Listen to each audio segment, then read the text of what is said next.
जन्मालुत्याचे जन्मालुत्याचे आजी फळ झाले साचे हे सांभाळले संती भय निरसरी खंते कृतकृत्य झालो इच्छा केली ते पावलो हे सांभाळले संती भय निरसरी खंते तुका म्हणे काळ आता करू न शके बळ तुम्ही सांभाळले संते भय निरसरी खंते त्याचे आजी फळ झाले साचे तुम्ही सांभाळले संते भय निरसरी खंते गुरु संत श्रेष्ठ श्री तुकाराम महाराज यांचा अत्यंत प्रसिद्ध आणि अत्यंत महत्वाचा असा अभंग आहे. या अभंगामधून तुकोबारायांनी संतांची कृपा आपल्यावर झाली, संतांनी आपल्याला कोणत्या पद्धतीनं सांभाळलं याचा विचार या अभंगामध्ये केलेला आहे. संतांच्या पुण्यतिथीचा दिवस असल्यामुळे संतांच्या चरित्राचं, संतांच्या कर्तृत्वाचं आणि संतांचं समाजाशी असणारं काही जे नातं आहे त्या नात्याचा विचार करणारा हा अभंग त्याच्यासाठी आपण घेतलेला आहे. तुकोबारायांनी या अभंगामधून संतांचं वर्णन केलेलं आहे. वर्णन करत असताना तुकोबारायांनी ज्या पद्धतीनं वर्णन केलेलं आहे त्याच्यामध्ये संतांचं कर्तृत्व हे तुकोबारायांनी या अभंगातून आपल्याला सांगितलेलं नाही. संत महात्म्यांचा आपल्या जीवनाशी संबंध आल्यानंतर आपल्या जीवनावर जे परिणाम घडतात त्या परिणामावरून संतांचं मोठेपण सिद्ध केलेलं आहे. विठ्ठलाचं जे बोलणं आहे ते स्वजीवनाच्या संबंधानं आहे. जन्मा आलो त्याचे मी जन्माला आलो, फळ कुणाला मिळालं आज फळ झाले त्याचे मला फळ मिळालं. कसं फळ मिळालं? तुम्ही सांभाळले संते. काय फल मिळालं? भय निरसरी खंते. भय निरसरी खंती निरसरी हे मला मिळालेलं फल आहे. कृतकृत्य झालो मी झालो, इच्छा केली ते पावलो मी पावलो आणि काळ आता माझ्यावर फळ करू शकत नाही. हे सगळं वर्णन तुकाराम महाराजांनी स्वजीवनाच्या संबंधाने केलंय. संतांच्या संबंधाने तुकोबाराय फक्त आदरी नाही ताव चरण वापरतात तुम्ही सांभाळले संते. संतांचं वर्णन एवढंच आहे. संतांचं वर्णन जरी दुसऱ्या चरणाच्या पूर्वार्धापुरतं मर्यादित असलं तरी त्या मर्यादित चरणाचा प्रभाव मात्र उरलेल्या 3.5 चरणावर आहे हे लक्षात घेतलं पाहिजे. शब्द जरी तुम्ही सांभाळलेले संते 3च शब्द जरी असले तरी ते 3 शब्द अभंगाच्या 3.5 चरणावर प्रभाव टाकून जातात हे लक्षात घ्या. म्हणजे सगळं बीज आहे ते त्या 3 शब्दामध्ये आहे लक्षात घेतलं पाहिजे. म्हणजे तुकाराम महाराज बोलतात स्वजीवनाच्या संबंधानं, पण स्वजीवनाच्या संबंधानं प्राप्त झालेल्या लाभाचं मूळ मात्र संतांच्या सांभाळण्यामध्ये आहे. अगदी व्यवहारातलं जर उदाहरण याच्याकरता द्यायचं झालं तर आपल्याला एखाद्या मोठ्या माणसाकडे काम असतं, मोठ्या मंत्र्याकडे आपलं काहीतरी काम अडलेलं असतं, आपल्या परिचयाचे ते मंत्री नसतात, ते आपलं काम करतील अशी शक्यताही नसते. मग आपण काय करतो? आपल्यापैकीच त्या मंत्र्याशी जवळीक असणारा जो एखादा महाराज आहे, कारण हल्ली महाराज हे करायला लागले, त्याच्यामुळे तो मंत्र्याशी जवळीक साधणारा जो महाराज आहे त्याची चिठ्ठी घेऊन जातो. आता चिठ्ठीमध्ये त्याने काय दिलेलं असतं? हा माझ्या प्रेमातला मनुष्य आहे, कृपा करून याचं काम करा. आता तो काही महाराज झाला म्हणून तो आज्ञा करत नाही, तो फक्त एवढी 2 बोटाची चिठ्ठी देतो. मग चिठ्ठी घेऊन आपण तिथं जातो, आपलं काम होतं, परत येतो आणि आपण जेव्हा आपल्या मित्राला हे सगळे कथा सांगायला जातो तेव्हा आपण म्हणताना काय म्हणतो? अजिबात काम होणारं नव्हतं, काम होण्याची शक्यता नव्हती, पण मी महाराजांची चिठ्ठी घेतली. चिठ्ठी घेतल्यामुळे मी मुंबईला गेलो, नुसतं महाराजांकडून आलो हे सांगितल्याबरोबर मला उतरायला एकदम चांगली खोली दिली, माझ्या एकदम झोपण्याची व्यवस्थित व्यवस्था केली, माझ्या मुक्कामाची व्यवस्था केली, माझ्या जीवनाची एकदम चांगली व्यवस्था केली. तिथून मला गाडी पाठवून आपल्या ऑफिसमध्ये बोलून घेतलं. माणसं बसलेली असताना ते मंत्री मी आलो म्हटल्याबरोबर उठून उभे राहिले. त्याच्यानंतर त्याने माझं काम बघितलं, माझं काम ऐकलं आणि एका क्षणाच्या आत माझं काम करून दिलं आणि काम करून दिलं त्याने. मी काम केलं, माझं सगळे पोस्ट कामती मी घेतले, काम यथार्थांत पार पडलं आणि मग त्या कोण मंत्री जो कोण आहे त्याने गाडी दिली, मला घरापर्यंत पोहोचवलं. आता मी निवांत झालो. आता याच्यामध्ये वर्णन केलेलं काय काय लक्षात घ्या. मी तिथं गेलो, माझी उत्तम झोपायची व्यवस्था झाली, माझ्या जेवणाची उत्तम व्यवस्था झाली, मला तिथून गाडी पाठवून बोलून घेण्यात आलं. त्याच्यानंतर मी आल्यानंतर बाकी सगळ्यांना चालून मंत्री उठून उभे राहिले. त्याच्यानंतर त्या मंत्र्यांनी माझं काम झटक्यात केलं, मला खोलीवर आणून स्वतःच्या गाडीने पोहोचवलं. नवे मला माझ्या घरापर्यंत यायला गाडी दिली. ते सगळं वर्णन पुढंच चाललंय. मला मी असं केलं, माझं असं झालं, पण हे सगळं कशामुळे झालं? महाराजाच्या 2 बोटाच्या चिठ्ठीमुळे. विठ्ठला मुळात जरी ते शब्द कमी असले तरी संपूर्ण अभंगावर त्या शब्दांचा प्रभाव आहे हे लक्षात घ्या. ज्ञानोबरायांच्या भाषेत जर बोलायचं झालं तर बिंब तरी बसकेची एवढे परिप्रकाशा त्रैलोक्य तुकडे शब्दाची व्याप्ती तेने पाडी अनुभवावी. ज्ञानोबा बोलतात सूर्याचं बिंब किती असतं? आपण जेव्हा पृथ्वीवरून सूर्य पाहतो तेव्हा तो सूर्य काय त्याच्या वस्तू आकारा एवढा आपल्याला कोणाच दिसतो, बसकभर आपल्याला दिसतो. बिंब तरी बसकेची एवढे, पण त्या सूर्याचा प्रकाश किती आहे? परिप्रकाशा त्रैलोक्य तुकडे. प्रकाशाचा विचार करायचा मला तर त्रैलोक्य त्याला कमी पडेल इतका सूर्य बसकभर बिंबाचा प्रकाश त्रैलोक्याला देखील पुढे उडतो.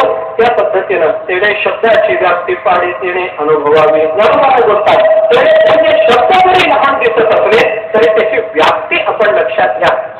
शब्द किती आहे? तुम्ही सांभाळले संती बस, पण संपूर्ण अभंगावर या शब्दाची व्यापकता, या शब्दाचा प्रभाव आपल्याला या अभंगातल्या प्रत्येक पदामध्ये प्रत्येक चरणामध्ये पाहता येतो.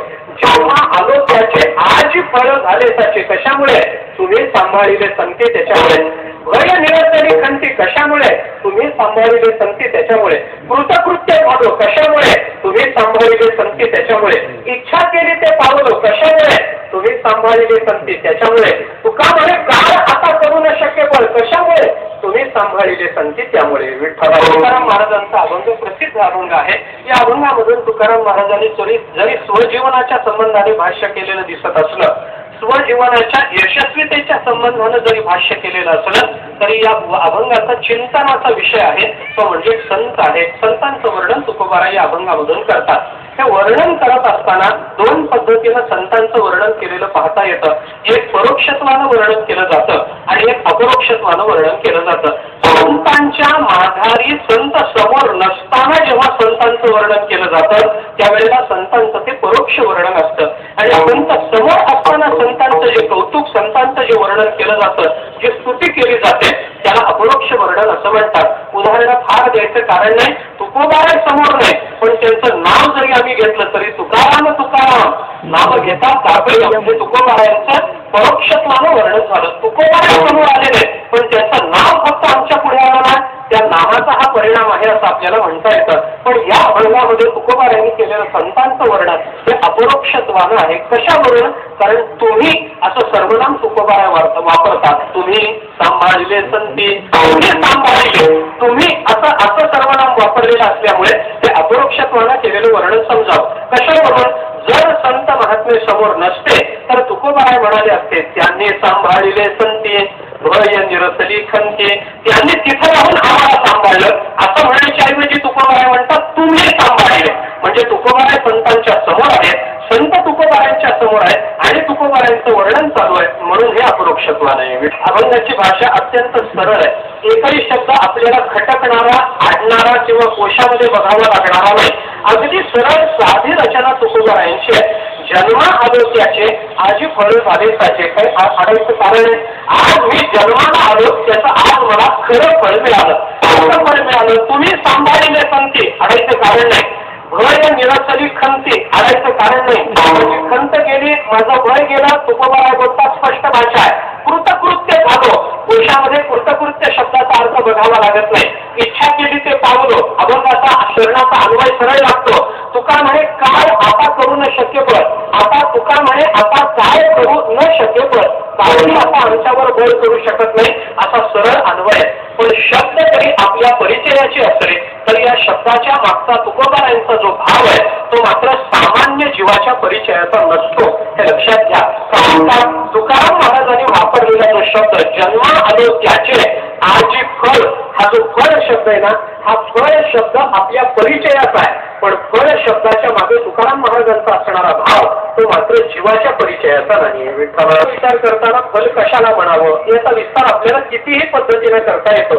फळाचे 2 प्रकार माना बाबा. कारण तुकोबाराय साचे फळ म्हणतात त्या अर्थी एक खरं फळ असलं पाहिजे, एक खोटं फळ असलं पाहिजे. चिंतन आपल्याला करता येतं. खरं फळ पारमार्थिक फळाला म्हणतात, खोटं फळ सांसारिक फळाला म्हणतात. हे लांबवण्याचं कारण नाही. चातुर्मासातल्या श्रोत्यांना असलं सामान्य ऐकायची सवय राहिलेली नाही. हे तर चालूच आहे. म्हणजे हे तर सांगतातच, कोणी सांगतात. नवल म्हणजे मी काही वेगळं सांगायला इच्छुक आहे असं समजायचं कारण नाही. पण फळ या पदाचा मागचा जो तुकाराम महाराजांचा भाव आहे तो केवळ पारमार्थिक आहे एवढंच म्हणून थांबायचं का, हा प्रश्न आहे. केवळ पारमार्थिक फळाचा विचार तुकाराम महाराजांनी केला का? जन्म आलं त्याचे आज फळ झाले त्याचे. फळ झालं म्हणजे काय झालं, साचे फळ झालं म्हणजे काय झालं, याच्यात फळाचे प्रकार करायचे. साचे हा फळाचा विकल्प मानायचा का फळाचं विशेषण मानायचं? सात आणि असाच याच्यापैकी फळाचं चिंतन करायचं का सात होणं हेच फळ आहे असं मानायचं? एवढा विचार करा. सात होणं हेच फळ आहे. आज फळ झाले, कोणते फळ झाले? साचे हेच फळ झाले. कारण जगामध्ये मनुष्याला जी फळं मिळतात ती सगळी असत्य असतात हे लक्षात घ्या. असत्य असतात या शब्दाचा अर्थ मिथ्या असतात. मिथ्या फळं कोणती आणि सात फळ कोणतं? सात पदार्थाच्या स्वरूपाला प्राप्त होणं हे सात फळ असतं आणि असाच किंवा असत्य किंवा मिथ्या पदार्थाची प्राप्ती होणं हे सात फळ असतं. मी दोन भाषा बोललो बरं का, या दोन्ही वाक्यामध्ये अंतर आहे लक्षात घ्या. एक सात फळाच्या बाबतीत विचार करताना सात पदार्थाच्या स्वरूपाला प्राप्त होणं हे सात फळ आहे आणि मिथ्या पदार्थाची प्राप्ती होणं हे असात फळ आहे. आता सात आणि असात हे दोन्ही शब्द जर आपण काढून टाकले तर याच्यात सूत्र आपल्याला एवढंच मिळतं की जिथं प्राप्ती होते ते फळ खोटं असतं, जिथं स्वरूप मिळतं ते फळ खरं असतं. चिंतन करून पहा, एखाद्या माणसाला अचानक कुणीतरी घर दान दिलं, घराचा लाभ झाला की नाही, फळ मिळालं. मला सांगा घराची प्राप्ती झाली का त्याला घराचं स्वरूप मिळालं? घराची प्राप्ती झाली. एखाद्याला पैसे मिळाले, मला सांगा त्याला लक्ष्मी मिळाली, लक्ष्मीची प्राप्ती झाली का तो लक्ष्मी स्वरूप झाला? लक्ष्मीची प्राप्ती झाली. पण तेच पांडुरंग स्वरूप, पांडुरंगरायाची कृपा झाली, परमात्म्याची कृपा झाली आणि परमात्म्याच्या यथार्थ ज्ञानानं यथार्थ दर्शनानं तो परमात्मा रूप झाला. इथं प्राप्ती मानायची का स्वरूप मानायचं? स्वरूप मानायचं. म्हणजे जिथं स्वरूपाची प्राप्ती आहे त्याला सात फल म्हणा आणि जिथे फक्त प्राप्ती आहे त्याला मात्र मिथ्या फल म्हणा. विठ्ठल स्वरूपाच्या प्राप्तीची सुद्धा अनेक उदाहरणं आपल्याला संत वाङ्मयामध्ये पाहता येतात. कितीतरी ठिकाणी तुकोबाराने त्यांचं वर्णन केलंय. असे जे महात्मे म्हणजे ते त्याच स्वरूपाला प्राप्त झाले, स्वये जनार्दन तेची झाले. तुकाराम महाराजांचं म्हणणं आहे ना, काय करावं लागलं त्याच्याकरता? पूर्व पक्षी धातू धिक्कारिले जन स्वये जनार्दन तेची झाले. स्वये जनार्दन झाले याच्यामध्ये त्यांना जनार्दनाची प्राप्ती झाली नाही, ते स्वये जनार्दन झाले, ते जनार्दन स्वरूप झाले. त्याला सात फल म्हणतात. वेदांताच्या दृष्टीने एवढा विचार आपल्याला करता येतो. कारण प्राप्तीचा विचार हा कर्माच्या अनुषंगाने आहे आणि स्वरूपाचा विचार हा ज्ञानाच्या अनुषंगाने आहे. पुराणिकेचं चिंतन करायचं झालं तर लोकेस्मिन द्विविधा निष्ठा पुरा प्रोक्ता ज्ञान योगेन सांख्यानाम कर्मयोगेन योगिना.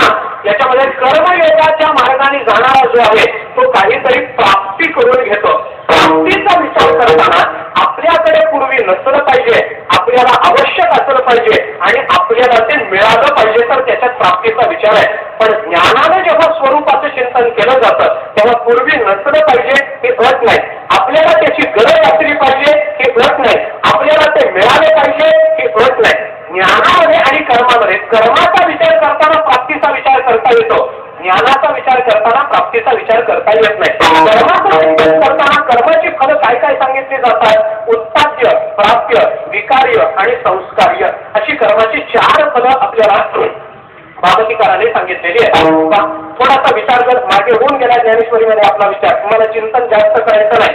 पण उत्पाद्य पदार्थ प्राप्त होतो, विकार्य पदार्थ प्राप्त होतो, संस्कार्य पदार्थ प्राप्त होतो आणि प्राप्य पदार्थ प्राप्त होत असतो. ज्याला काही क्रियेनं प्राप्त करून घ्यावं लागतं असे हे चार पदार्थ आहेत. ज्या पदार्थाची उत्पत्ती आहे त्याला क्रियेनं प्राप्त करून घेता येतं. क्रिया केल्याशिवाय जो मिळतच नाही त्याला क्रियेनं प्राप्त करून घ्यावं लागतं. जो कोणत्या तरी कारणाचा विकार म्हणजे कार्य म्हणून जन्माला आलेला आहे त्याला क्रियेनं प्राप्त करून घेता येतं आणि ज्याच्यावर चांगल्या वाईट पद्धतीचे संस्कार करता येतात त्याला क्रियेनं प्राप्त करून घेता येतं. तुकाराम महाराजांनी इथं अधिक विस्तार त्याचा करत नाही. तुकाराम महाराजांनी म्हणून इथं शब्द वापरला की काय झालं, आज फळ झाले साचे. आज मला फळ मिळालं, खरं फळ मिळालं, स्वरूपाच्या प्राप्तीचं फल मिळालं. का मिळालं, कसं मिळालं याचा विचार नंतर करा. पण तुकोबा या अभंगामध्ये जे बोलतात ते बोलणं थोडंसं वेगळं आहे. तर हे जे तुम्हाला मिळालं ते कशामुळे मिळालं? तुम्ही सांभाळले हे क्रियापद पुन्हा डोळ्यासमोर घ्या. संतांच्या संबंधानं तुकोबा महाराज जी क्रियापद वापरतात काय म्हणून, तुम्ही सांभाळिले संती, सांभाळणं वेगळं. संतांच्या बाबतीत 3 गोष्टीचा विचार आपल्याला या संबंधानं करता येतो. विठ्ठला त्या 3 गोष्टी आहेत, लक्षात घ्या. संतांचं दर्शन होणं वेगळं असतं, संतांची भेट होणं वेगळं असतं आणि संतांनी सांभाळणं हे वेगळं असतं. काय या तिन्हीमध्ये फरक आहे? काय असतं? भेट होणं वेगळं, दर्शन होणं वेगळं आणि सांभाळणं वेगळं. आहे की नाही? एखाद्या माणसाची, माझं एखादा मनुष्य रस्त्यावरून चाला, मी त्याला पाहिलं, दर्शन झालं की नाही? दर्शन म्हणजे पाहणं. दर्शन झालं की नाही? दर्शनाकरता पूर्व परिचयाची अपेक्षा नाही. कुणाचंही दर्शन घेऊ शकतो. आणि एखादे महाराज आहेत, माझ्या परिचयाचे नाही, पण महाराज चांगले कीर्तन करतात, त्यांच्याबद्दल आदरभाव निर्माण झाला, मी त्यांच्या चरणावर जाऊन मस्तक टेकवलं, बिघडलं का? काही बिघडलं नाही. मी त्यांचं दर्शन घेतलं, माझा त्यांचा परिचय होता. दर्शनामध्ये परिचयाची अपेक्षा नसते. दर्शनामध्ये ओळख असावीच लागते असं बंधन नाही. दर्शन कोणीही कोणातही घेऊ शकतात, ते लक्षात घ्या. दर्शनाला बंधन नाही. माझा त्यांचा परिचय असला तरच मी त्यांचं दर्शन घेऊ शकतो, मी त्यांना त्यांच्याजवळ जाऊ शकतो, असं थोडंच आहे.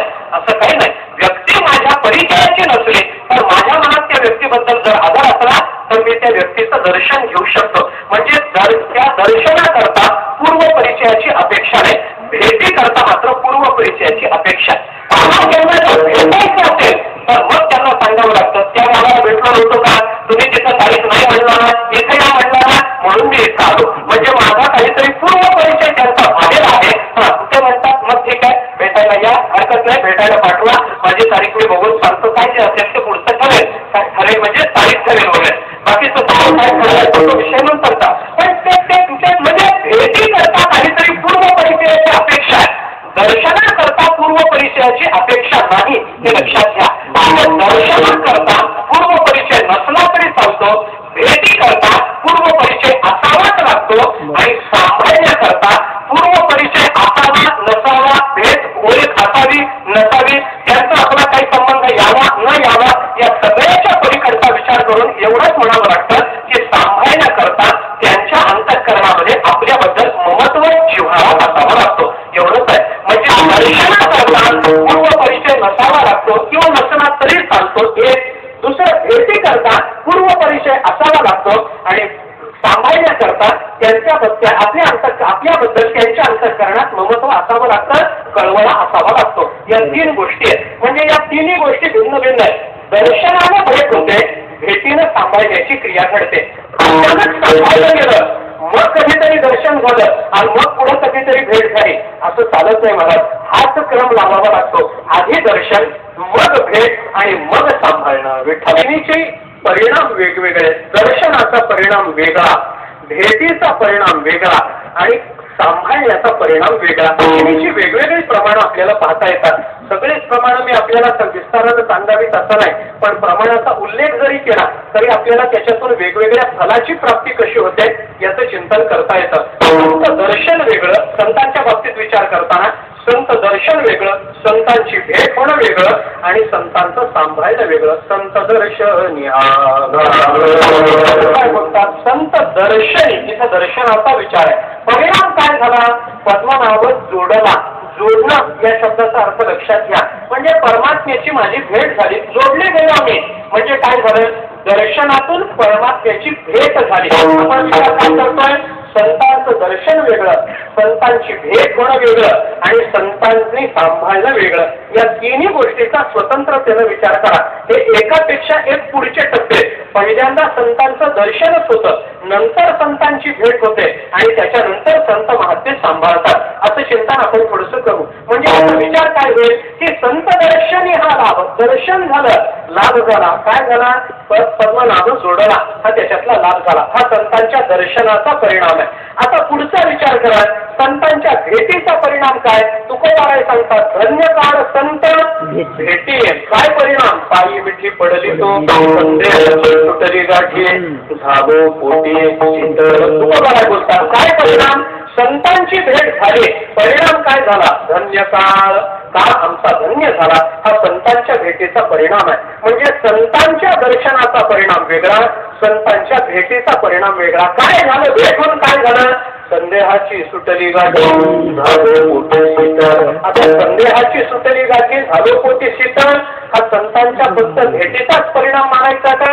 याच्यावर पुन्हा विकल्प निर्माण होऊ शकतात. मला असं वाटतं धन्य काळ संत भेटी इथपर्यंतचाच विचार करावा. संत भेट झाली की आमचा काळ धन्य होतो, आमचा काळ धन्यतेमध्ये जातो. पायी मिठी पडली तर मग संदेहाची गाठी सुटू शकते. म्हणजे पायी मिठी पडणं ही क्रिया वेगळी आहे, संतांची भेट होणं ही क्रिया वेगळी आहे. संत भेट झाले काळ धन्यतेत गेला, संतांचं दर्शन झालं, परमात्मा जोडला गेला. आता तिसरा प्रकार आहे तो सांभाळण्याचा. म्हणजे दर्शनापेक्षा भेट आणि भेटीपेक्षा सांभाळणं वेगळं आहे. अभंगामध्ये जे चिंतन करतात ते संतांनी आम्हाला सांभाळलं कसं याचं चिंतन तुकोबारायांनी अभंगामध्ये केलंय. म्हणून ही थोडी पूर्वपीठिका मला मांडावी लागलेली आहे. संतांच्या दर्शनात, संतांच्या भेटीत आणि संतांच्या सांभाळण्यात होणारा परिणाम. तुकोबाराय संतांचं सांभाळणं कसं असतं याचाही विचार आपल्याला सांगतात. अनेक तुकाराम महाराजांनी संतांनी आम्हाला कोणकोणत्या पद्धतीने सांभाळलेलं आहे याचा विचार केलेला आहे. तुका म्हणे वत्स धेनुवेचे, आपल्याला दृष्टांताला सांगतात. तुका म्हणे वत्स धेनुवेचे चित्ती तैसे मज येथे सांभाळेल. संत महात्मे सांभाळतात. सांभाळतात म्हणजे कसं सांभाळतात? सांभाळण्यामध्ये पुन्हा 3 गोष्टींचा अंतर्भाव तुकाराम महाराजांनी या अभंगामध्ये केलेला आहे. संत आम्हाला जागवतात, संत आम्हाला शिकवतात आणि नंतर संत महात्मे आम्हाला सांभाळतात. 3 क्रियांची योजना तुकाराम महाराजांनी या अभंगामध्ये केलेली आहे. संतांचा विचार करताना काय सांगू आता? संतांचे उपकार मग निरंतर जागविते, काय द्यावे त्याची वाजव करावी 26 जीवतोडा, सहज बोलणे हित उपदेश करुणी सायास शिकवते आणि तुकामाने वत्स धेनुवेचे चित्ती तैसे मज येते सांभाळे. सांभाळलं म्हणजे पहिल्यांदा जागवावं लागतं, नंतर शिकवावं लागतं आणि शिकवण्यानंतर पुन्हा सांभाळावं लागतं. मग हाच जर क्रम असेल तर आपल्याला उलटा विचार करताना व्यतिरेकाने असा अर्थ लावता येऊ शकतो की संतांचं दर्शन होणं याचा अर्थ जागवणं आहे, संतांची भेट होणं याचा अर्थ शिकवणं आहे आणि नंतर संत आपल्याला सांभाळत असतात. विठ्ठल म्हणजे आता पुन्हा त्याचा विस्तार करायला माझ्याकडे तेवढा वेळ नाही, पण धावतं नुसतं सांगतो. जागवण्याकरता परिचय असावाच लागतो असं नाही. ऐका, जागवण्याकरता परिचय असावाच लागतो असं नाही. सकाळच्या वेळेला सगळ्यांना आता माऊलीचा भोंगा वाजतो आणि वारकरी जागे होतात. कोण कुणाच्या परी भोंगा वाजवणाऱ्याच्या काय दिंडीचे सगळे लोक परिचयाचे असतात का? सगळ्यांनी अपेक्षा आहे की नाही? त्याच्यामध्ये नुसती अपेक्षा सगळ्यांनी जागे व्हावं असा विचार आपल्याला तिथं करता येतो. दुसरा विचार आहे तो शिकवण्याचा. शिकवण्यामध्ये नवीन भेट व्हावी लागते. कोणी म्हणेल अहो पुस्तकं शिकवतात, पुस्तक रूपानं परोक्षत्वाने शिकवता येत नाही का? तुकोबाराय म्हणतात तसं शिकवणं याला किंमत नाही. सहज बोलणे उपदेश करुणी सायास याच्याकरता भेट व्हावी लागते. विठ्ठल संत महात्मे आपल्याला सांभाळतात. कसे सांभाळतात? तुका म्हणे वत्स धेनुवेची चित्ती. धेनुवेच्या चित्तामध्ये जसा वत्स असतो, धेनु हा शब्द विशेष अर्थाने वापरला गेलेला शब्द आहे. कारण गायीला विशिष्ट नावट्य आहे. या नावामध्ये गाय म्हणणं वेगळं, गो म्हणणं वेगळं, धेनु म्हणणं वेगळं. धेनु हा शब्द जेव्हा वापरला जातो तेव्हा त्याचा अर्थ सवत्स गाय असा. ज्या गायीला वासरू आहे आणि ते वासरू मोठं झालेलं नाही बरं का, जे वासरू अजूनही स्तनंधर आहे म्हणजे गायीच्या दुधावरच त्या वासराची गुजराण चालू आहे, असं वासरू ज्या गायीला असतं तिला धेनु असं म्हणतात. त्या वासरूच्याबद्दल त्या गायीच्या अंतःकरणामध्ये ज्या पद्धतीचं प्रेम असतं त्या पद्धतीनं संत महात्मे आम्हाला सांभाळत येतात. ते संतांचं सांभाळलं झालं. पण सांभाळण्याचा परिणाम काय होता? तुकोबाराय म्हणाले ते सर्व परिणाम माझ्या जीवनावर झालेला आहे आणि त्या सर्व परिणामाचं चिंतन तुकाराम महाराजांनी उरलेल्या 3.5 चरणामध्ये केलेलं आहे. माझ्या जीवनावर तो परिणाम झाला असं तुकोबाराय बोलतात. काय परिणाम झाला? तुकोबाराय म्हणतात संतांनी आम्हाला सांभाळलं. ज्या क्षणी संत आम्हाला सांभाळतात त्याच क्षणी आम्हाला फल मिळतं. अभंगाच्या पहिल्या चरणात तुकोबाराय म्हणतात जन्म आले त्याचे आजी फळ झाले त्याचे. तुकाराम महाराजांची भाषा ही थोडीशी वेगळी भाषा बरं का. आजी फळ झाले ते तुकोबाराय बोलतात. आजी हा शब्द वर्तमान काळातला. आपण द्वादशीच्या चिंतनाच्या दिवशी बघून आलो की संतांना साधन सिद्ध संतांच्या बाबतीत विचार करताना 2च काळाचा विचार करा, भूतकाळ आणि दुसरा वर्तमान काळ. संतांना भविष्यकाळ नसतो असं चिंतन आपण करून आलेलो. तुकोबाराय तेच म्हणतात आज जे फळ झाले आता याच्या पुढे काही फळ होणार राहिले का? काही राहिलेलं नाही. आज आम्हाला फलत्वाची प्राप्ती झाली, आम्हाला आज खरं फळ प्राप्त झालं ते तुकोबाराय म्हणतात. पण या म्हणण्याचा अर्थ काय ते एकदा लक्षात घेतलं पाहिजे. जन्मा आलो त्याचे आज फळ झाले त्याचे. आज फळ आम्हाला सात फळ आज झालं. कधी? तुम्ही सांभाळलेले संती तेव्हा. म्हणजे आता दुसरा अर्थ आपल्याला सरळ असा करता येतो की माणसाला जोपर्यंत संत सांभाळत नाही तोपर्यंत त्याच्या जीवनाचं ते फलत्व नाही. त्याचा बाकीचा अर्थ सोडून द्या. आज फळ झालं असं तुकाराम महाराज म्हणतात. जन्मा आलो त्याचे आजी फळ झाले त्याचे. अर्थ काय करायचं? मी जन्माला आलो आणि लगेच फळ झालं असा अर्थ करायचा का? जन्माला आल्याबरोबर संत महात्म्याने मला सांभाळलं, कारण लहान मुलालाच सांभाळावं लागतं, म्हणून मी जन्माला आल्याबरोबर संतांनी मला सांभाळलं आणि माझ्या जीवनाचं फल झालं याचा अर्थ आहे का? नाही महाराज. जन्मा आलो त्याचे याचा अर्थ काय करायचा? आत्ताच जन्माला आलो असं नाही, अनंत जन्मापासून जन्माला येत राहिलो होतो याचं आज फळ झालंय. विठ्ठलापर्यंत जन्माला येतच होतो पण फळ झालं नव्हतं. किती वेळा जन्मा यावे मला बोलतात, किती वेळा जन्मा यावे. आतापर्यंत किती वेळेला जन्माला आलो याचा हिशोब नाही माझ्याजवळ, पण जेव्हा जेव्हा जन्माला आलो तेव्हा तेव्हा तिथे नित्य व्हावे फजित. जन्माचा हिशोब तुकोबारायांकडे नाही पण फजितीचा हिशोब मात्र तुकोबारायांकडे आहे. फजितीची संख्या तुकोबाराय सांगतात. किती वेळेला जन्माला आलो माहित नाही, किती वेळा जन्म यावे कुणाला माहिती, किती जन्म झाला त्याला कुणाला माहिती, किती वेळेला आलो. पण फजितीचा मात्र हिशोब आहे. जेव्हा जेव्हा आलो तेव्हा तेव्हा फजिती झालेली आहे. त्याचा हिशोब तुकोबाराय मांडतात. किती जन्म झाला माहिती नाही, अनंत जन्म आम्ही भोगत आलेलो आहोत. भोगीत होता प्रभुद्वार अनादि जो अनादिकालापासून जन्म मरणाचं संसार आहे. अनादिकालापासून जन्माचं दुःख, या व्यवहाराचं या प्रपंचाचं दुःख आम्ही भोगत आलेलो आहोत. जन्मा आलो त्याचे आज फळ झाले त्याचे. म्हणजे अनंत जन्मात मी जे जन्माला येत राहिलो त्याचं आज फळ झालं. अनंत जन्माला येऊन आज फळ झालं याची संगती काय लावायची एवढा विषय. संगती काय लावायची म्हणजे किती जन्म अनंत जन्म झाले म्हणजे एका जन्मी अचानक फळ मिळतं असं होतं का? असं होत नाही. अनंत जन्म म्हणजे तुकाराम महाराजांच्या बोलण्याचा हेतू असा असला पाहिजे की तुकाराम महाराज म्हणतात अनंत जन्म मी येत राहिलो, अनंत जन्माचं अनेक पुण्य मी एकत्र केलं तेव्हा कुठं आज मला फळ झालेलं आहे. आता फळ जे प्राप्त झालं ते नुसतं अनंत वेळेच्या जन्माला येऊन फळ मिळालेलं नाही. अनंत वेळेला जन्माला येऊन त्या जन्मामध्ये माझ्याकडून जे काही पारमार्थिक साधना जी काही घडलेली आहे त्या पारमार्थिक साधनेचं फळ आत्ता मला मिळालेलं आहे. म्हणजे संतांना भेटायचं असेल तर अनंत जन्म आपल्याला घ्यावी लागतात तेव्हा संतांचं दर्शन होतं. दर्शन झाल्यानंतर अनंत जन्म घ्यावी लागतात तेव्हा कुठं आपल्याला पुन्हा संत महात्म्यांची भेट होते आणि भेटीनंतर अनंत जन्म घ्यावे लागतात तेव्हा संत महात्मे आपल्याला सांभाळतात. आणि याच्यामध्ये कृपा करून असा विकल्प काढू नका की संतांचं दर्शन झाल्यानंतरही पुन्हा अनंत जन्म असतील तर मग संतांच्या दर्शनाला फल काय, संतांच्या दर्शन असं नाही या अर्थाने बोलायचं नाही. संतांच्या भेटी करता अनंत जन्म एकत्रित करावे लागतात ही गोष्ट खरी आहे. अनंत जन्माने संतांचं दर्शन होतं, या दर्शनाने आपल्याला परमात्म्याचा वेध लागतो. परमात्म्याचा वेध लागून अनंत जन्म घालवावे लागतात तेव्हा संतांचा परिचय होतो आणि परिचय झाल्यानंतर संतांचा उपदेश अंगी वसवण्याकरता अनंत जन्म घ्यावे लागतात तेव्हा संत सांभाळत असतात. विठ्ठल आपल्या संतांनी आपल्या अनंत काळाचा साधना माझी आज फळात आली ते तुकोबाराय आपल्याला सांगतात. आज आमच्या जीवनामध्ये हा भाग्याचा दिवस उजाडला. आज हे सगळं फळाला आलं त्याचे तुकोबाराय बोलतात. तो आज या पदाचा अर्थ करत असताना नुसतं वर्तमान बघू नका. कोणताही वर्तमान घडण्याकरता त्याच्या मागे भूतकाळाच्या फार मोठ्या भिंती उभ्या असतात. भूतकाळाचा फार मोठा विचार आणि भूतकाळाची फार मोठी साधना उभी असते हे लक्षात घ्या. पुण्य याच्यात आहे तिळे तिळे पुण्य साचा पडे तरी हे बहुता जन्मी जोडे इथपर्यंत जमलं. पण नाम तुझे वाटेचे आतुडे समागम घडे संतांनी दोन्ही फुलं एकदम आपल्याला संतांनी सांगितली. म्हणजे संतांचा समागम झाला की नाम तुझे वाचेचे आतुडे हे होणारच आहे हे लक्षात घ्या. म्हणजे हे दोन्ही एकदम होणार आहे. पण तिळे तिळे पुण्य साचा पडावं लागतं. हे किती जन्म एक जन्म नाही महाराज ते बहुता जन्मी जोडे. बहुता जन्मी जोडे ज्ञानोबारांनी चिंतन करताना 9व्या अध्यायामध्ये परमात्म्याचं नाम मुखाला येण्याकरता किती जन्म घालवावे लागतात याचं चिंतन केले. ते नाम माझ्या मुखाला येण्याकरता काय काय करावं लागतं आपल्याला सांगतात एक नाही दोन नाही महाराज हजारो जन्म घालवावे लागतात. सांगितलं की नाही ज्ञानोबारांनी आपल्याला याचा अर्थ काय आपल्याला माहिती आहे सगळं म्हणून त्याचा विस्तार मी करत नाही.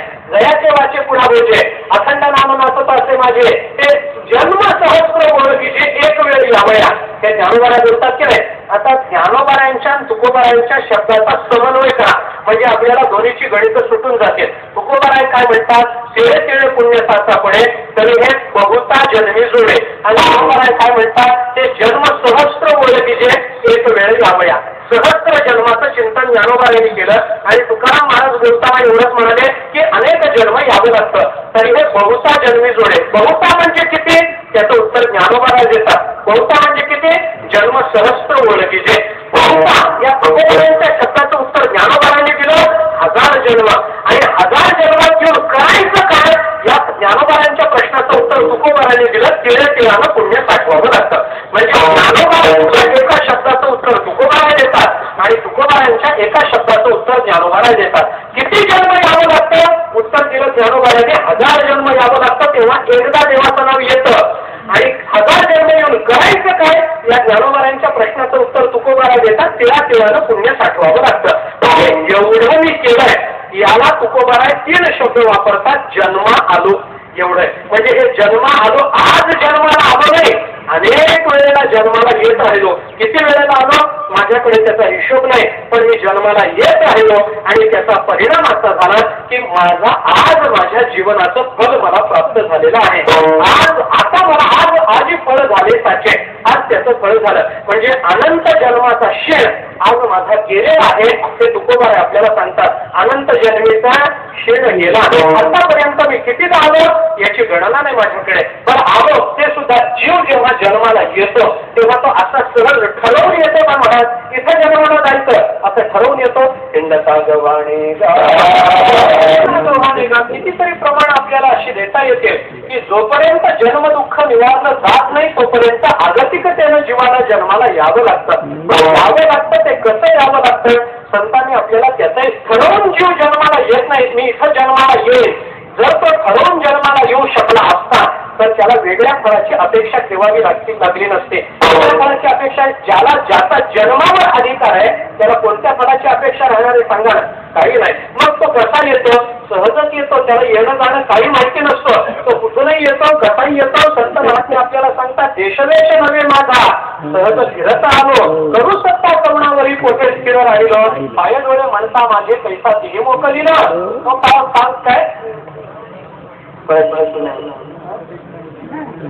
ज्ञानदृष्टी हरपली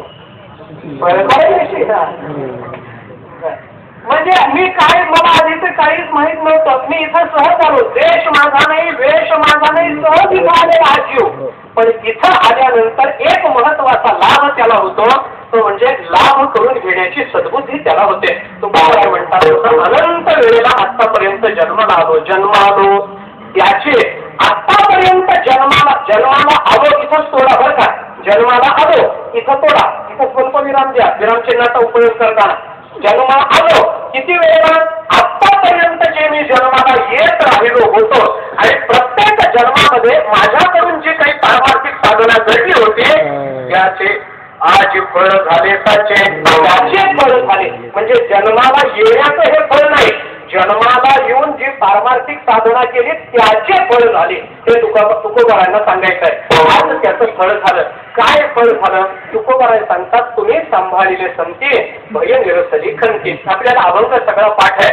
तुम्ही सांभाळिले संती भय निरसली खंती. तुम्ही मला सांभाळून घेतलं हेही माझं जीवनातलं फळच आहे पण तुम्ही सांभाळून घेतल्यामुळे माझ्या जीवनातली भीती गेली आणि माझ्या जीवनातली खंती गेली.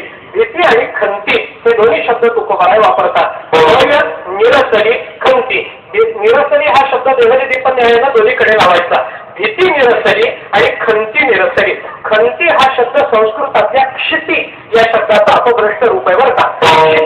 क्षिती माझी निरसली आणि माझं भय निरसलं हे तुकोबाराय बोलतात. असाच अभंग नाथ महाराजांचा आपल्याला पाहता येतो. नाथ महाराज अभंगामध्ये असं म्हणतात माझ्या मनाचा संदेह फिटला देखताची पाय तुम्ही सांभाळिले संती तिथं भय निरसली खंती म्हटलं नाही निरसली भय खंती एवढं म्हणलंय. नाथ महाराजांच्या तुकोबारांच्या शब्दामध्ये काही अंतर नाही. नाथ महाराज बोलतात माझ्या मनाचा देखताची पाय तुम्ही सांभाळलेले संती निरसली भय खंती.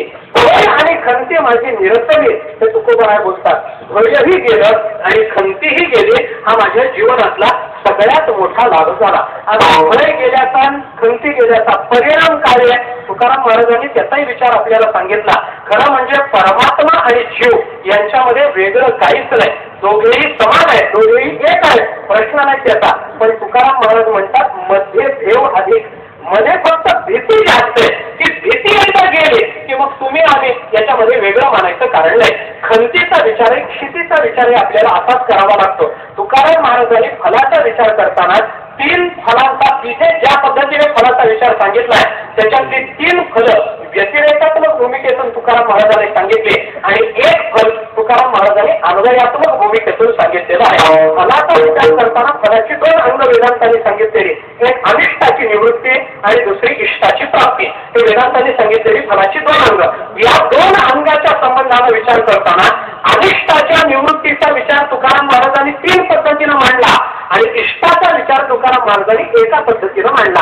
कोणत्या 3 पद्धतीनं? भय निरसली 1, खंती निरसली 2 आणि कालही बळ करू शकत नाही 3. हे सगळं अनिष्टाच्या निवृत्तीचा विचार तुकोबराय मांडतात आणि कृतकृत्य झालं, इच्छा केली ते पावलो, हे इष्टाच्या प्राप्तीचं चिंतन आहे. विठ्ठल खंती या सगळ्याचं चिंतन विस्ताराने करण्या एवढा वेळ आपल्या हातामध्ये शिल्लक नाही. फक्त थोडा विचार मला या अभंगाच्या संबंधानं करायचा आहे. तो थोडा वेगळा आहे, तेवढा विचार मला पुढे बोलायचा आहे. पण हा अभंग आधी आपण जो चिंतन चालू आहे ते संपवलं पाहिजे. म्हणतो काय परिणाम झाला? भय निरसले, खंती निरसली. भय गेलं, खंती गेले. भय जाण्यामध्ये काय काय जातं याचा विचार करा. भयाचा विचार करताना 3 पद्धतीनं विचार नाथ महाराजांनी आपल्याला भागवतामध्ये सांगितलेला आहे. भय माणसाच्या मनात का निर्माण होता त्याच्यासाठी 3 गोष्टी लागत असतात. एक स्वभिन्नता लागते, दुसरी घातकता लागते आणि तिसरी प्रबलता लागते. या 3 गोष्टीमुळे भय निर्माण होतं. स्वभिन्न पदार्थापासून भय असतं, स्वभिन्न प्रत्येक पदार्थापासून भय नसतं. म्हणून स्वभिन्न असावं आणि ते आपल्या जीवनाला घातक असावं तर आपल्याला त्याच्याबद्दल भय वाटतं. आणि फक्त घातक असून चालत नाही, स्वभिन्न असून घातक असून जर आपल्यापेक्षा कमी सामर्थ्याचं असलं तरी भय वाटत नाही. म्हणून प्रबल असावं असा विचार नाथ महाराजांनी आपल्याला सांगितला. दोन्ही मिळवणी समस्त आत्मविषय विभांडू पाहत तेणे कासावीस होईल चित्त भय निश्चित याना. नाथ महाराजांनी भयाची व्याख्या करताना आपल्याला भागवतामध्ये असं चिंतन सांगितलं. भय कशाला म्हणतात? भय वाटण्याकरता पदार्थ स्वभिन्न असावा लागतो. हे लक्षात घ्या. स्वभिन्नता असावी लागते. मला तुमचं भय वाटेल, तुम्हाला माझं भय वाटेल मान्य आहे, पण माझ्या हाताचं मला भय वाटेल का? मला असं वाटेल की मी जर तुम्हाला काही बोललो तर तुम्ही मला वागवा, तुम्ही मला थोबाडीत द्या, तुमच्या हाताचं मला भय आहे, तसा माझा हात माझ्या थोबाडीत येईल असं मला भय वाटतं का? कधी वाटत नाही. का वाटत नाही? कारण हात माझ्यापेक्षा भिन्न नाही म्हणून. म्हणजे भयासाठी पहिल्यांदा काय लागतं? स्वभिन्नता लागत असते. आपल्यापेक्षा वेगळ्याचं भय आपल्याला वाटत असतं, हे पहिलं लक्षात घ्या. आता मला सांगा, वेगळ्याचंच भय जर वाटत असेल तर आई मुलापासून वेगळी असते की नाही? वेगळी असते. मुलगा आईपासून वेगळा असतो की नाही? वेगळा असतो. आईला कधी मुलाचं आणि मुलाला कधी आईचं भय वाटतं का? वाटत नाही महाराज. मुलगा कितीही आईने मारलं तरी शेवटी आईच्याच कुशीत घुसतो. म्हणजे काय झालं याच्यामध्ये? स्वभिन्न असूनही भय नाही ना. म्हणून आपल्याला दुसरा विचार करावा लागतो, घातक असावं लागतं. आई मुलापेक्षा वेगळी आहे पण मुलाला घातक नाही ना, मग भय वाटत नाही. घातक असावं लागतं. चला ठीक आहे, स्वभिन्नता आली, घातकता आली, पण स्वभिन्न असून घातक असूनही भय वाटत नाही असं उदाहरण जर तुम्हाला सांगितलं तर सांगा. असं कोणतं उदाहरण आहे? एकूण स्वभिन्न आहे की नाही? आहे. घातक आहे की नाही? आहे. ढेकण्याचं भय वाटतं का? वाटतं कोणाला तरी? ढेकून आला की माणसं लगेच पळून कुठंतरी आरोशाला जाऊन लागतात. असं झालंय का कधी? असं कधी होत नाही. ढेकण्याचं सामर्थ्य कुठे? जोपर्यंत आपण पलंगावर झोपत नाही. त्याला हिंदीमध्ये खटमल असं म्हणतात. ते खटमल म्हणजे वैकुंठ गुरुवर रंगनाथ गुरुजी असं म्हणायचे, खटमल म्हणजे तो खट मल्लय, खाटेवरचा तो मल्लय. तुम्ही खाटेवर किती उतारे झोपा, नाही तुम्हाला चित केलं त्याने तर मग त्याला नाव ठेवलं म्हणजे तो खट मल्ल आहे असं म्हणायचे. म्हणजे खटमल म्हणतात त्याला. काय त्याचे भय वाटतं का? बाबा आता आला, एकूण आलं म्हणून लगेच फोन करून पोलीस स्टेशनला सांगितलं, अहो इथं बंदुका घेऊन सैनिक पाठवा, आमच्या घरामध्ये ढेकून आला, असं होतं का? भीती वाटायचं कारण नाही ना. स्वभिन्न की नाही ढेकूण आहे. स्वतःला घातक आहे की नाही, रक्त शोषतो की नाही आपला शोषतो, मग त्याची भीती का वाटत नाही? काही वाटत नाही. का वाटत नाही? त्याचं एकच कारण आहे, तो आपल्यापेक्षा प्रबल नाही म्हणूनच. मग काय झालं? स्वभिन्न असावं लागतं एक, दुसरं आपल्याला ते घातक असावं लागतं दोन, आणि तिसरं सर्वात महत्वाचं ते आपल्यापेक्षा प्रबल असावं लागतं. तुकोबा म्हणतात संतांनी आम्हाला सांभाळलं म्हणजे आता आमच्यापेक्षा भिन्न या जगतामध्ये पुढे राहिलेलं नाही. संतांच्या सांभाळण्याचा हा परिणाम झाला की या जगात आमच्याशिवाय भिन्न आता कोणी राहिलं नाही. मी वासुदेव तत्वता हे आपल्या जीवनामध्ये आम्हाला प्राप्त झालं. दुसरा विचार भयाच्या बाबतीमध्ये आम्हाला फल काय प्राप्त झालं? तुकोबा काय म्हणतात नुसतं स्वभिन्न काही राहिलं नाही असं नाही, आम्हाला घातक काही राहिलं नाही. आता कोण घातक आहे आम्हाला सांगा ना, कोण घातक आहे आम्हाला? कोण आम्हाला मारू शकतं? आणि आम्हाला मारण्याकरता आम्ही मेलो तरी काय आमचा आत्मा मरेल काय?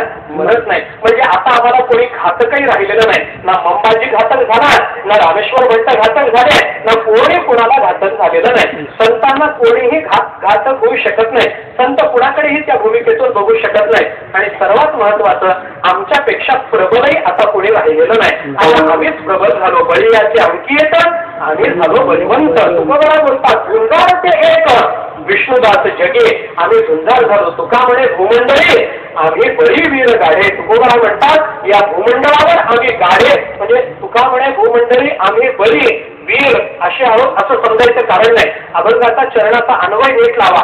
तुका म्हणे भूमंडळी आम्ही बळी वीर गाडे असं नाही. या भूमंडळावर जे कोणी गाडीवीर म्हणून प्रसिद्ध आहे त्याच्यात आम्ही बळी आहोत. विठ्ठलाचा विचार केला तर हे फलं आम्हाला प्राप्त झाले. हे झालं सगळं अनिष्ट निवृत्तीचा विचार.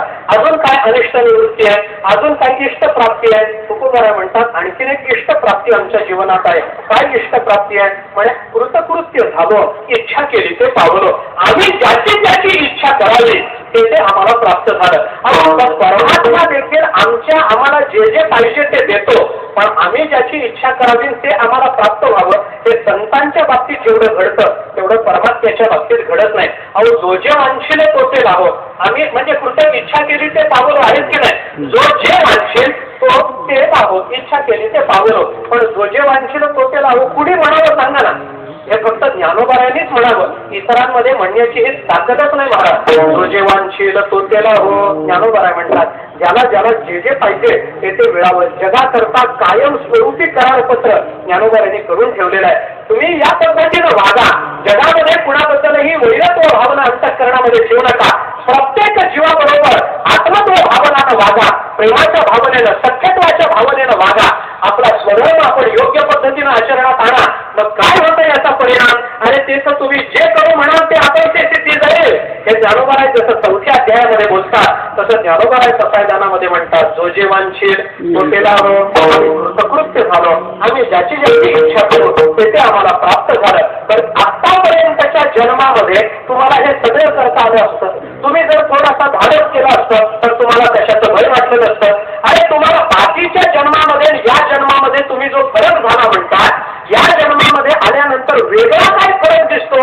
फळ गेली, खंती गेली, म्हणाल ते मिळायला लागला, या फलाकडे आमचं लक्ष नाही. मग आम्हाला दिसेल असं कोणतं फल आहे? तुकाराम महाराज म्हणतात आता आमच्या जीवनामध्ये जे फळ आम्हाला प्राप्त झालं त्याच्यामध्ये जगाला खाणारा जो काळ, तो काळही आमच्यावर बळ करू शकत नाही. अभंगाच्या शेवटच्या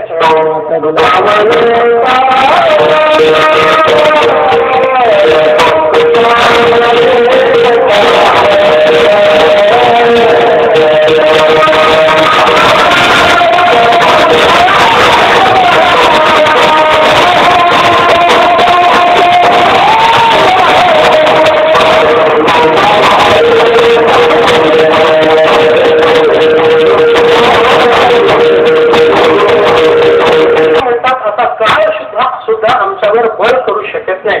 उलट आम्हीच त्याच्यावर बळ करतो. जगा काय काय आम्ही माथा त्याने पाय बोलतात. आम्ही त्याच्या डोक्यावर पाय द्यावा. जेवढे आम्ही ताकदवान, जेवढे आम्ही सामर्थ्य संपन्न होतो असं फळ तुकोबा सांगतात आमच्या जीवनामध्ये आम्हाला प्राप्त झालं. त्याचा साधारण भावार्थ झाला. पण मुद्दा एवढा, मला जो मुद्दा आपल्या समोर ठेवायचा आहे तेवढा एकच मुद्दा आहे की तुकोबाराय म्हणतात आम्ही आतापर्यंत जन्माला आलो. हे जे जन्माला येणं आहे हे नेमकं कुणाचं आहे याचा थोडासा वेदांताच्या दृष्टीने विचार केला पाहिजे. जन्म आलो म्हणजे कोण जन्म आलो याचं काहीतरी चिंतन करायला पाहिजे की नाही. संत म्हणून जन्माला आलो असं जर तुम्हाला म्हणायचं असेल तर या फलाचं काही वैशिष्ट्य राहिलेलं नाही. आणि जीव म्हणून जन्माला आलो असं जर तुम्हाला म्हणायचं असेल तर जीवाला जन्माला आल्यावर ही फलं मिळतात का हा प्रश्न आहे. विठ्ठला विचार करायचा, भजन करू आणि नंतर चिंतन करू. विठ्ठल आलो त्याची अशी फळ झाली सशी तुम्ही सांभाळलेली संती भय निरसली कंती. श्री तुकोबाराय या अभंगामध्ये आपल्याला संतांच्या सांभाळण्यानं काय परिणाम आपल्या जीवनावर होतो याचा विचार आपल्याला सांगतात. थोडा विचार करायचा आहे तेवढा विचार मी सांगतो. तुकोबाराय म्हणतात जन्माला आलो त्याचं आज फळ झालं. प्रश्न असा कोण जन्माला आलं, जन्माला येणारा कोण आहे मला सांगा. म्हणते संसारी जन्मीजे यज्ञाधिक कर्म की जे मग स्वर्ग सुख भोगी जे मनोहर. असा जन्माला येणारा कोण आहे. बरं तुकोबारायांचा हेतू काय आपण विचार करून आलो. याच जन्माला आलो का आतापर्यंत जन्माला आल्यानंतर आज फळ झालं. म्हणजे आतापर्यंत ज्याला अनेक जन्म मरणाची संसर्ण लाभलेली आहे असा कोण आहे जो जन्माला येतो तो. संतांच्या बाबतीत अनेक जन्म त्यांना असतात का. संतांना नाही महाराज, संतांना हाच जन्म आहे. मग जन्माला आलो हे कुणी म्हणायचं हा प्रश्न आहे. जन्माला येणारा कोण आहे हा प्रश्न आहे. मी आपल्यासमोर दोन विकल्प ठेवतो. मला सांगा जन्माला येणारा कोण आहे. देह जन्माला येतो का आत्मा जन्माला येतो मला सांगा. देह जन्माला येतो का आत्मा जन्माला येतो हे म्हणणं तुम्हाला पटणार नाही कारण तुम्ही चातुर्मास्याचे श्रोते आहात. त्याच्यामुळे तुम्हाला हे पटणार नाही. न जायते म्रियते वा विपच्येत असं उपनिषदाने आपल्याला सांगितलेलंच आहे. गीता बोलते न जायते म्रियते वा कदाचित नायम भूतवा भवितावा न भूया. हे गीताही आपल्याला सांगते न जायते न म्रियते कदाचित कधीच नाही त्याला. असं जर गीता बोलत असेल तर आत्म्याला जन्म नाही सोडून द्या. मग देह जन्माला येतो असं जर म्हणायचं असेल तर माझे पुन्हा तीन प्रश्न आहेत. देह जर जन्माला येतो असं म्हणायचं असेल तर कोणता देह. स्थूल देह जन्माला येतो का, सूक्ष्म देह जन्माला येतो का कारण देह जन्माला येतो. कोणता देह जन्माला येतो मला सांगा. स्थूल देह जन्माला येतो का सूक्ष्म देह येतो का कारण देह येतो. तुम्ही चातुर्मास्याचे श्रोते आहात ना असं काय घाबरता. घाबरायचं कारण नाही. स्थूल देह जन्माला येतो. मला सांगा स्थूल देह जेव्हा जन्माला येतो असं जर तुम्ही म्हणणार असाल तर भय हे स्थूल देहाला आहे का सूक्ष्म देहाला. जन्माला यायचं स्थूल देहाने आणि फल बोलायचं सूक्ष्म देहाने. हा कोणत्या न्याय सांगा. याची जे विचार आहे हे सूक्ष्म देहात का स्थूल देहात. स्थूल देहाला भय नावाचा विकार असतो का. स्थूल देह आहे जो पंचमहाभूताने बनलेला देह. तुमचा माझा जो देह आपल्या डोळ्याला दिसतो या देहाला भय आहे का मला सांगा ना.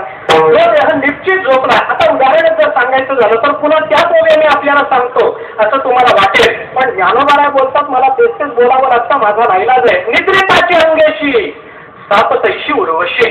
झोपलेल्या माणसाच्या शेजारी साप फणा काढून नाक बसला फणा काढून तो देह घाबरला का. देह आहे की नाही आहे. घाबरायला पाहिजे की नाही. बरं एरवी बाकीचं जाऊ द्या. झोपलेला नसेल बसलेला असेल आणि एकदम नाग आला बाजूला फणा काढून बसला. घाबरेल का तसाच बसून राहील त्याच्या डोक्यावरून हात फिरवा. घाबरेल की नाही. भय वाटेल की नाही. जागा असताना तो देह असून जर भय आहे तर झोपल्यानंतरही तोच देह आहे. मग भय काय नाही सांगा.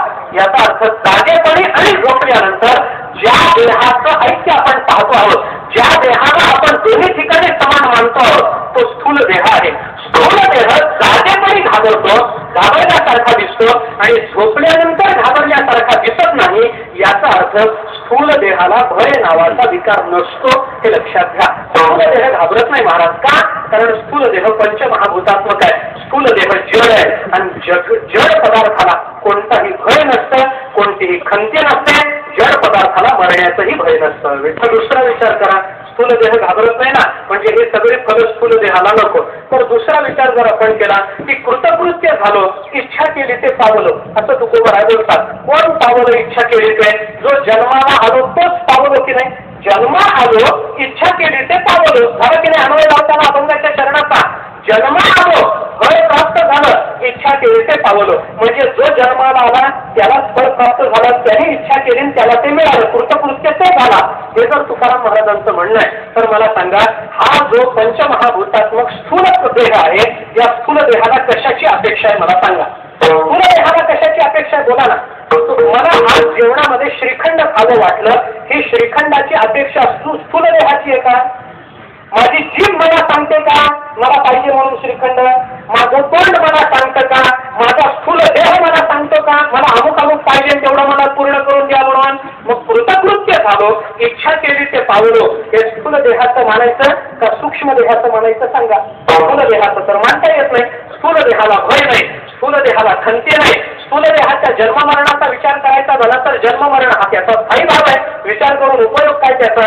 बरं कृतकृत्य झालं, इच्छा केली ते पावलो, या सगळ्या इच्छा या स्थूल देहाच्या ठिकाणी नसत नाही. मग काय म्हणायचं? स्थूल देह जन्माला आला असं म्हणता येत नाही. कारण पुढं जे सगळं सात फळ प्राप्त झालं ते स्थूल देहाकडे बसत नाही ना.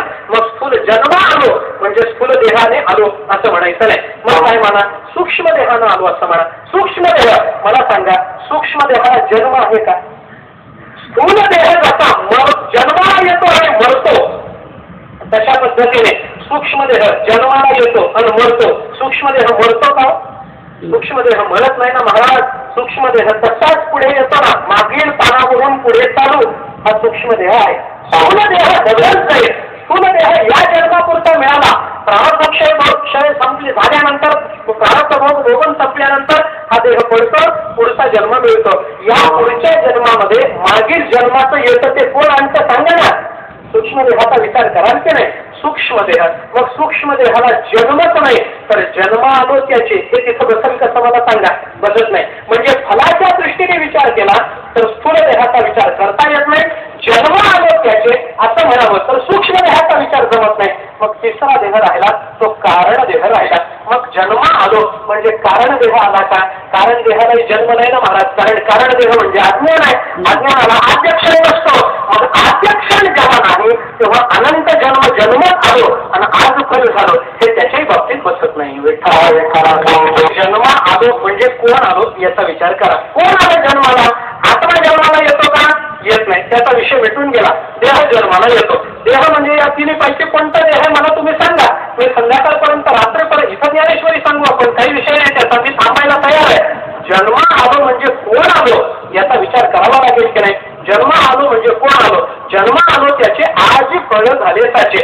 आणि आज सात फळ मिळण्याकरता कोण जन्माला आला? तुम्ही आला म्हणजे सूक्ष्म देह आला कोणता? का स्थूल देह आला? का कारण देह आला? का महाकारण देह आला? कोणता तरी देह आला पाहिजे. जन्म म्हणजे देहाशिवाय विचारात घ्याल का? जन्म आहे म्हणजे देहाचा विचार तुम्हाला करावा लागेल. मग जन्म आलो म्हणण्यामध्ये कोणता देह जन्माला आला याचा विचार करा. स्थूल देह जन्माला आला म्हणावं तर कृतकृत्य झालं त्याच्या बाबतीत जमत नाही. तुका म्हणे काळ आता करू न शकेवर स्थूल देहाच्या बाबतीत जमत नाही. कारण का? जन्म मरण अनिवार्य. बरोबर बोलतात. जन्माला आल्यानंतर मरायला लागतं. जातक तेही ध्रुव मृत्यू ध्रुवम जन्म मृतस्य तस्मात अपरिहार्य अर्थ नध्वंशोची तुम्हाला होते त्या भगवान गीतेमध्ये बोलून आलेले. म्हणजे आपल्याला जन्माला यावं कसं लागतं तसं मरावंही लागतं ना महाराज. जन्माला आल्यानंतर मरणं अपरिहार्य आहे. जन्ममृत्यूची या सोहळ्या ना म्हणू नये धनंजयाची अपरी हे ज्ञानोबा बोलतात. अरे जन्माला आल्यानंतर मरायचंय म्हणजे स्थूल देह बसत नाही. सूक्ष्म देहाचा विचार केला तर त्याला जन्मच नाही. कारण देहाचा विचार केला तर त्याला अध्यक्षण नाही. मग जन्माचा विचार करताना जन्मा आलो असं जे तुकोबाराय बोलतात ते कुणाच्या संदर्भामध्ये बोलतात याचा विचार करा. तुमचं तुम्ही करा. मला उत्तर सांगणं बंधनकारक नाही. शंका निर्माण करणं हे माझं काम आहे. उत्तर शोधणं तुमचं काम आहे. तुम्हाला जर वाटत आपल्या या प्रश्नाचं उत्तर मिळावं तुम्ही ग्रंथ बघा, तपासा. जिथं तुम्हाला उत्तर मिळेल तिथं काढून पहा. यापैकी कुठेतरी ते बसलं पाहिजे. मग याचं उत्तर काय देणार सांगा. उत्तर आता कोणी म्हणेल अर्धवट सोडू नका, पूर्ण सांगा ना. अर्धवट सोडाल तर आम्हाला कसं होईल? आम्हाला एवढे ग्रंथ उपलब्ध नाही चातुर्मासामध्ये. आम्ही काय करावं? कसे संगती लावावे? मी अभिमानानं बोलत नाही, पण एवढं लक्षात घ्या की अशा शंका आपल्या मनात आल्या पाहिजेत. माझ्या मनात आल्या हा मोठेपणा म्हणून मी बोलत नाही. शंका जोपर्यंत मनात येत नाही तोपर्यंत त्या अभंगाच्या अंतरंगामध्ये प्रवेश करण्याची सद्बुद्धी होत नाही. महाराज तुकाराम महाराजांच्या शब्दावर शंका घेऊ नये ही गोष्ट 100% खरी आहे, मान्य आहे. संतांच्या शब्दावर कुठलाही संशय कधीही मनामध्ये ठेवू नये. आज रात्री जरी झोपेतून विचारलं, झोपेतून उठवलं तुझं खरं का तुकोबा तुकोबारायांचं, तर तुकोबारायांचं हे म्हणण्याची ताकद आपल्या ठिकाणी असली पाहिजे. पण संशय हे वेदांतामध्ये निर्माण केले पाहिजे, म्हणून हे संशय निर्माण केलेले. हे संशय तुकाराम महाराजांनी सगळे खोडून काढले, याच्यात वाद नाही. फक्त त्याचं उत्तर 2 मिनिटांमध्ये देतो, सेवा माझी संपवतो. विस्तार करायचं कारण नाही. नुसतं तासभात ओळखणारी तुम्ही मंडळी आहात, विस्तार मी त्याचा करत नाही. मुद्दा एवढा की याच्यातला देह जन्म आलो, कोण जन्माला आलो, स्थूल देह आला का सूक्ष्म देह आला का कारण देह आला. देहाचा विचार करताना जो जन्माला येतो ना, तो स्थूल सूक्ष्म आणि कारण या 3 विभागातून जन्माला येत नसतो. या तिघांचाही संघात जिथे झालेला असतो तो जन्माला आला. विस्थापित करण्याकरता जो देह रूपत्व असावं लागतं, देहाच्या ठिकाणी जे रूपत्व असावं लागतं ते कारण किंवा सूक्ष्म देहाला नसतं, म्हणून त्याला स्थूल रूपानं प्रकट व्हावं लागतं. हे त्याचं उत्तर. स्थूल रूपानं प्रकट व्हावं लागतं. पण स्थूल देह जन्माला आला याचा अर्थ देह जरी जन्माला आला नसला, म्हणजे जन्माला यायचं स्थूल देहाने आणि फल भोगायची कोणी भय कोणाचं जायचं, भय स्थूल देहाला नाही ना. मग भयाचा विचार सूक्ष्म देहाशी संबंधित आहे. सूक्ष्म देहाचा विचार करा. सूक्ष्म देह, अरे पण हा स्थूल देह आहे आणि तो सूक्ष्म देह आहे, मग स्थूल देहाने जन्माला यायचं आणि फळ सूक्ष्म देहाला मिळायचं, असा विचार करण्यात काही तात्पर्य नाही. का? कारण स्थूल देह आणि सूक्ष्म देह या दोघांमध्ये काही अंतरंग संबंध असला पाहिजे की नाही, मला सांगा. असला पाहिजे. माझा सूक्ष्म देह तुमच्या स्थूल देहाशी संबंधित असेल का? असणार नाही. तुमचा सूक्ष्म देह माझ्या स्थूल देहाशी, कारण देहाचा विचार करू नका. कारण देह सगळ्यांचा समान आहे, तो विषयच नाही. कारण देह म्हणजे अज्ञान आहे, त्याचा विचार फार करायचं कारण नाही. प्रश्न आहे तो स्थूल आणि सूक्ष्म देहाच्या संबंधाने आहे. माझ्या स्थूल देहाचा संबंध तुमच्या सूक्ष्म देहाशी नाही. तुमच्या सूक्ष्म देहाचा संबंध माझ्या स्थूल देहाशी नाही. तुमचा सूक्ष्म देह तुमच्या स्थूल देहाच्या संबंधानं, माझा स्थूल देह माझ्या सूक्ष्म देहाच्या स्थूल देहाच्या संबंधानं. आपल्याला मागे मी फक्त विचार सांगितला होता, तेवढाच विचार एक कथेच्या रूपामध्ये रामायणामध्ये आलेला तेवढा सांगतो, म्हणजे आपल्याला हे सगळं पटवून जाईल. काय झालं रामायणामध्ये, मागे 2-3 वेळेला आपण बोलून आलोय, फक्त स्मरण करून देतो. रामायणामध्ये कथा संदर्भ आला. वालीचा जेव्हा उद्धार झाला तेव्हा वालीची बायको तारा की रडत रडत रामचंद्र प्रभूकडे आली आणि रामचंद्र प्रभूला तिने दूषण द्यायला सुरुवात केली की तुम्ही राम भगवान म्हणवता, असं कसं तुमचं वर्तन आहे, हे वर्तन तुम्हाला शोभण्यासारखं नाही, वगैरे वगैरे बोलायला लागले. रामचंद्र प्रभूंनी तिला सांगितलं माझं काय चुकलं. तिने सांगितलं काय चुकलं म्हणजे, अहो तुमचं माझं वैर नसताना तुम्ही मला शिक्षा का करता, म्हणजे तुम्ही माझ्या नवऱ्याला का मारलं, म्हणजे तो माझ्या मित्राचा वैर होता म्हणून त्याला मारलं. सुग्रीव हा माझा मित्र आहे, सुग्रीवाचा वैरी वाली आहे. वाली आणि सुग्रीव या दोघांमध्ये मी तुष्ट आलं होतं, या दोघांमध्ये शत्रुत्व होतं. मग माझ्या मित्राने मला साह्य करायचं ठरवलं, मी त्याला साह्य करायचं ठरवलं. माझी बायको एकाने पळून गेली, तशी त्याची बायको तू पळून गेली होती. आमच्या दोघांमध्ये असा करार झाला की त्यांनी माझ्या बायकोच्या शोधामध्ये मला मदत करायची, मी त्याच्या बायकोच्या प्राप्तीमध्ये त्याला मदत करणार, म्हणून मी तुझ्या नवऱ्याला मारलेला आहे. वाली हा माझा तसा शत्रू आहे. त्याने सांगितलं ठीक आहे, वाली तुमच्या मित्राचा शत्रू म्हणून तुमचा शत्रू, तुम्ही त्याला मारला, माझं काहीही म्हणणं नाही. तुमचं माझं काही भांडण आहे. प्रभू रामचंद्र म्हणाले तुझं माझं काय भांडण असणार, तू स्त्री आहे मी पुरुष आहे, मग तुझं माझं काय भांडण. मग वक्त्या तारेने विचारलं मग मला शिक्षा का करता मला सांगा. रामचंद्र प्रभू म्हणाले तुझ्या शिक्षेचा काय संबंध आहे, मी तुला आता पहिल्यांदा बघतोय, मी तुला शिक्षा कशी करेन. ती म्हणाले जर तुमचा माझा संबंध नाही तर मला वैधव्य कुणामुळे आलं, तुमच्यामुळे आलं. मी तुमचं काय गुन्हा मारलं होतं, मला तुम्ही विधवा केलं, तुमचा माझा काय संबंध, मला शिक्षा करायचं तुमचा काय संबंध.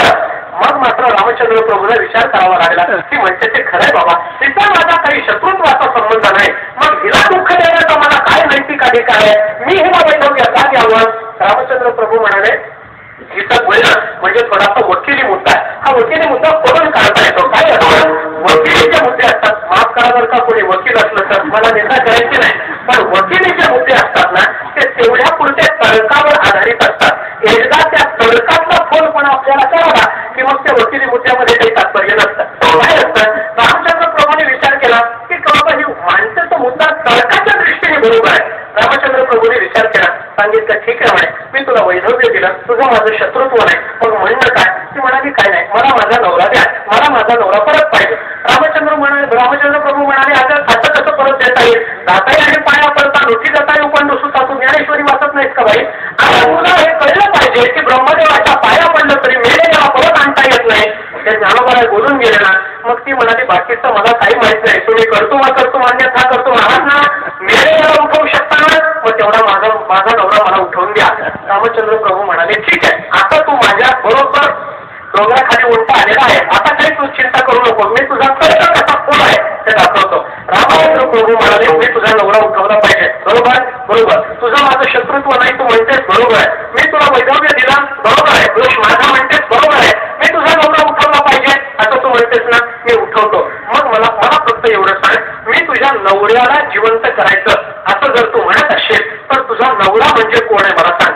हा स्थूल देह म्हणजे तुझा नवरा आहे का आत्मा म्हणजे तुझा नवरा आहे? या देहातला आत्मा म्हणजे तुझा नवरा का देह म्हणजे तुझा नवरा? देहाला जर नवरा म्हणत असतेस तर हा बघ इथं पडलेला आहे, अजूनही घेऊन जा. मी तुझ्या नवऱ्याला जाळून टाकलेलं नाही. देह आहे की नाही? देह इथंच आहे. पतित्तवायम देहोवा जीवोवा वदतत्वतः. रामचंद्र प्रभू म्हणाले बोल, तुझा पती म्हणजे कोण आहे सांग. जीवोवा वदतत्वतः. जीव आहे का देह आहे? देहोवा जीवोवा वदतत्वतः. तत्वतः मला तू सांग, देह म्हणजे तुझा नवरा का आत्मा म्हणजे तुझा नवरा? आत्म्याला जर नवरा म्हणत असेल तर आत्मा कधी म्हणतच नसतो. तुला विधवांनी केलं कुठं सांग ना. आत्मा कधीच म्हणत नाही. मग तुला वैधव्य यायचं काय कारण आहे?